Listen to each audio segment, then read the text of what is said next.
المردادي بغى يطلع معنا، ولكن السي سهيل قال لك ما كاش نبلوكي المردادي.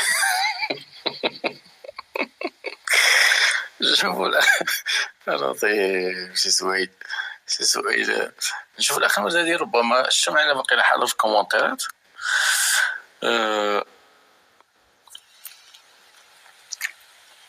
صباح الخير. صباح النور استاذ عبد الكريم. صباح النور. عرفتي الحلم ديال سهيل هو يبلوكي، قال لي ما كاش نبلوكي سي المردادي. شوف سي العمدة، أنا لا أهتم بأشخاص ناكرة، ولا أهتم بأقوالهم، ولا أهتم بتعاليقهم، ولا أهتم حتى بمن لهم القنوات ويخرجون يوما بعد يوم يفضحون أنفسهم. ترك عارف عندي جميع الوسائل باش نفهم أي واحد. نعم مرحبا. انا ما تابعتش اللايف من الاول، اسمح لي شي مكالمات استاذ ما سمعتش كل شيء من الاول. دابا سمعت غير اسماعيل، قبلك سمعت ليلى، سمعت دكتوره مرام، ما عرفتش الموضوع كله فين مشى. اذا كان شي حاجه بغيت. غالبيه الموضوع كيدور حول التشطيب على المحاميه ديال التهامي البناني وديال البنك الكولونيل مع النفاذ المعجل. مصدر موثوق، لانك سمعتي انت قلتي ربما كتسنى المصدر الحقيقي، وانما مصدر موثوق، لان موقع بديل، موقع عبير، كاع المواقع حطوا هذا الخبر. دابا حنا ماشي كنشكوا ولا كنكذبوا الخبر. الخبر يكون ولا يكون صحيح، هي محاميه في جميع الهيئات كيكونوا القانون الداخلي ديال الهيئات. اذا كان ما يثبت على ان السيده زينب الخيار عندها شي حاجه من المخالفه اللي كتنافى مع القانون الداخلي ديال الهيئه اللي كتنتمي لها، فهذا ممكن ياخذوا اي قرار، وعندها الحق من طبيعه الحال في الاستئناف ولا انها تمشي للقضاء ولا كذا.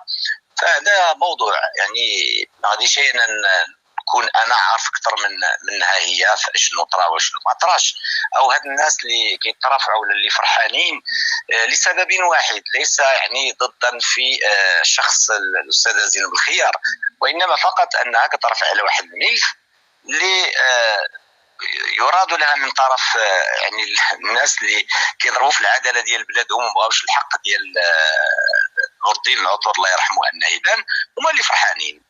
اما السيد راي واحد في الخدمه ديالو يكون امني، ولا يكون في القضاء، ولا يكون في المحاماه، ولا يكون يمكن يتعرض لشي حاجه، شي اكراه، يمكن خطا، يمكن هذا لا ندري. فبالتالي نترك ان المساله زينب الخيار هي اللي لها الحق انها تقول شنو طرا وشنو وقع، واش منها وما منهاش. وانا الموضوع اللي اساسي في هذا الباب هذا هو شكون اللي سجل التسجيل اللي تسرب للاستاذه زينب الخيار او اللي منسوب ليها، لان ما عرفناش واش ديالها ولا مفبرك. هنا فين غادي نقولوا يمكن زينب الخيار توقف، تعرض للتوقيف لفتره ما، يمكن دير استئناف ديالها وترجع، يمكن ما ترجعش، يمكن هذا لا يهم. اللي كيهم هو شكون اللي سجل، وسبق لها قالت لي شكون، شخص اللي هو قريب من هذا الملف، وهو من يفتري على المغاربه ويتهم الخيانه ويتهمهم. واحد من الناس اللي كيقولوا بان سجل، هو اللي سجل في جلسه في احد المقاهي او في الواتساب او لا شنو هو. المهم بعد شي حد اخر. اوكي، البعض توجه اصلا بالاتهام للسي خالد، كيقول انه هو اللي سجل المحاميه. انا ما شوف، هي اللي غادي تقول شكون. نعم، كنقول لك بعض الاطراف اللي هي قريبه من هذا الطرف الاخر تقول انها دارت شكايه به، والله اعلم. كمل تفضل.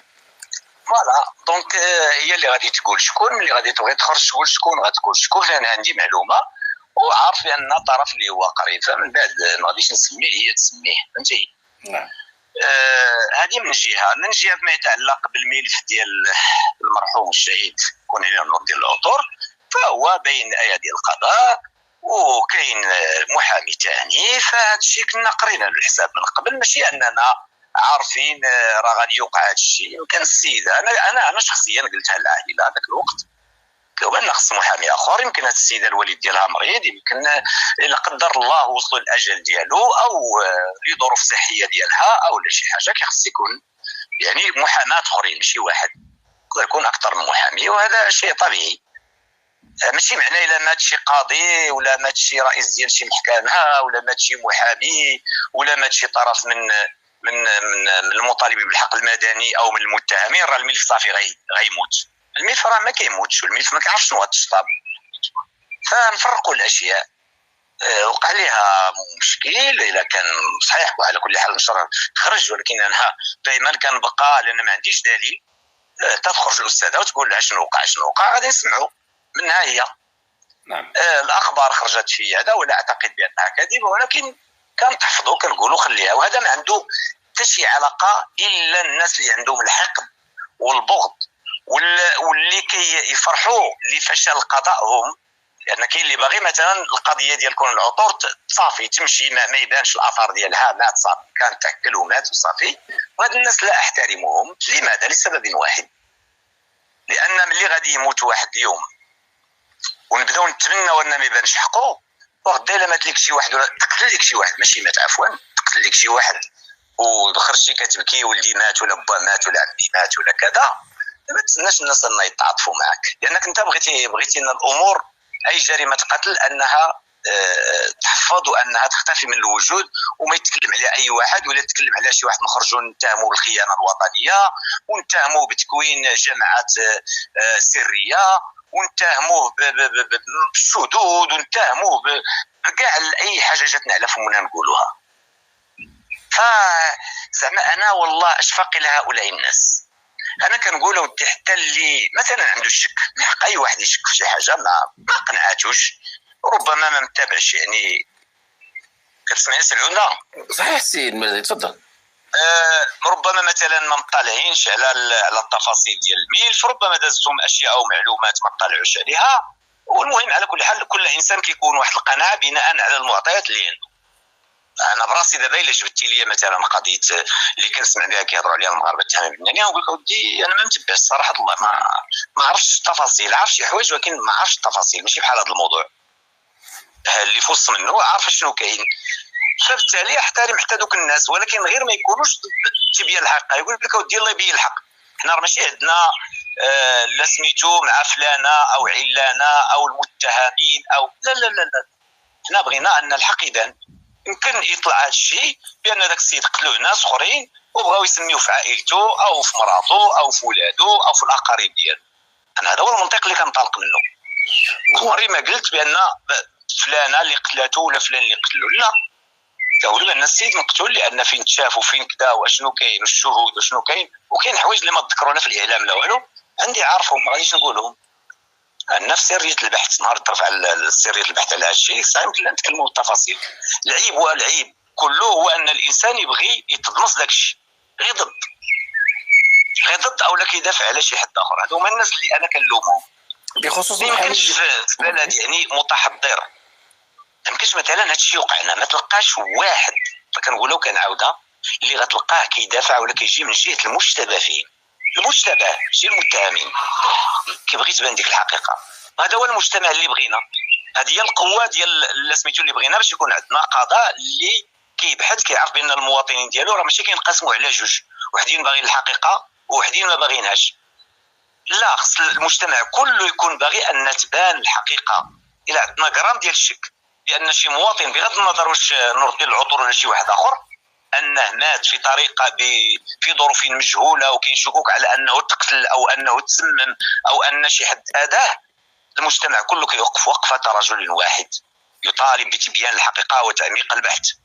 لانك دير راسك بلاصتو، دير راسك بلاصه انك انت هو العطور اللي مات وحنا كنهضروا عليك. الا غتقول لي السي سهيل ولا السي عباس ولا السي جلالي يدير راسو هو اللي مات بهذه الطريقه، وحنا اليوم باقيين على قيد الحياه وكندافعوا عليك. بغينا القضيه ديال السي عباس بان اليوم، بغينا نعرفوا شكون اللي قتل هذا الراجل بغض النظر فاش خدام ولا فاش ما خدامش. هذا هو المبدا، هذا هو المنطلق اللي خصو ينطلق منه اي مغربي واي مغربيه حره اللي كيبغي بلادو وكيبغي المؤسسات ديال بلادو. الناس اللي كيجيو كيبغيو يتخباو لنا مورا المؤسسات راه قلنا 90 مليون مره. السي نور الدين العطور راه واحد من المؤسسه الامنيه كيحمل الرقم بغض النظر على يعني الكراد ديالو، وخدام في واحد او عنده واحد المسؤوليه جد حساسه. كتكلمي على انسان مسؤول على المدار الملكي، علاش ما نقولش بان هاد الناس اللي اذاوه الا كانوا اذاوه يعني احتمال انهم يكونوا باغيين يأذيو البلاد او يأذيو شي واحد من الرموز ديالنا والمؤسسات ديالنا. باش كنطلقوا من داك التفكير الضيق ديال الحسابات. صافي هضر العمده ما كنحملوش، هضر هذاك اسماعيل هذاك المردادي كذا بحال اللي كيهضر هذا المفروح هذا اللي كنهضروا عليه. كاين بعض الاشخاص خاص تستعمل معاهم شي مصطلحات ديالهم اللي كتناسبهم. انا بالمناسبه نقول لك حاجه وحده، دوز لي غير سميتو ديال زاباتيرو، انا سمعته قبيله الانسان اللي ضحكني. انا ماشي ضحكني زعما معناها كنستهزئ، الانسان اللي كيهضر بداك الاسلوب وكيبلغ واحد الرسائل وبواحد التفكير مغربي قح. والله العظيم لا ضحكني. قبيله الصباح سمعت الحلقه ديالك اقسم بالله لا بقيت كنضحك بصوت عالي وانا صعيب باش نضحك وضحكني. علاش؟ لانه كيهضر الصح وفي نفس الوقت بديك الطريقه ديالو العفويه ديالو. ومن هنا في هذا المنبر كنبلغ له التحيه. ما عمري ما شفتو ما عرفتش شكون هو، ولكن عجبني كيفاش كيهضر. الاخ اسماعيل كيهضر تبارك الله ما شاء الله. احنا بحوجنا للشباب بحال هادو المثقفين اللي كيهضروا بالغيره ديال بلادهم لانه هما المستقبل ديال بلادنا. اما المندسين والمحاولين التضليل تفضل استاذ ما سمعتكش قلتي. ما ذكرتيش الاسم تاع المحامي الجديد في اللايف ديالك؟ لا مازال ما ذكرناش الاسم هو اللي غادي يذكروا ولا ما يذكروش، هذا غيبقى اختيار ديالو. انا الطريقه باش كنتمشى انايا كنحترم كل واحد شكون اللي قال لي الاختيارات ديالو ونحترم الاستراتيجيه ديالو. ما عرفتش شكون اللي قال لي رضا زيان مريضه زيان في اللايف ديالك قلتيه ولا شي واحد كتبه والله ما عرفت. لا انا جامي اوكي دونك نعم دونك فين وصلتي في الحيره ديالك مع السي الاستاذ تاعنا؟ شكون الاستاذ؟ سمي لي. السي خالد الصحفي نزيه. شوف ما عندي فين نوصل معاه حيت ما عندي معاه حتى شي حاجه مشاركه مع بواه. كاين حاجه ان السيد خرج كيكذب على المغاربه وكيفتري علينا، فاعطيت الاثبات يعني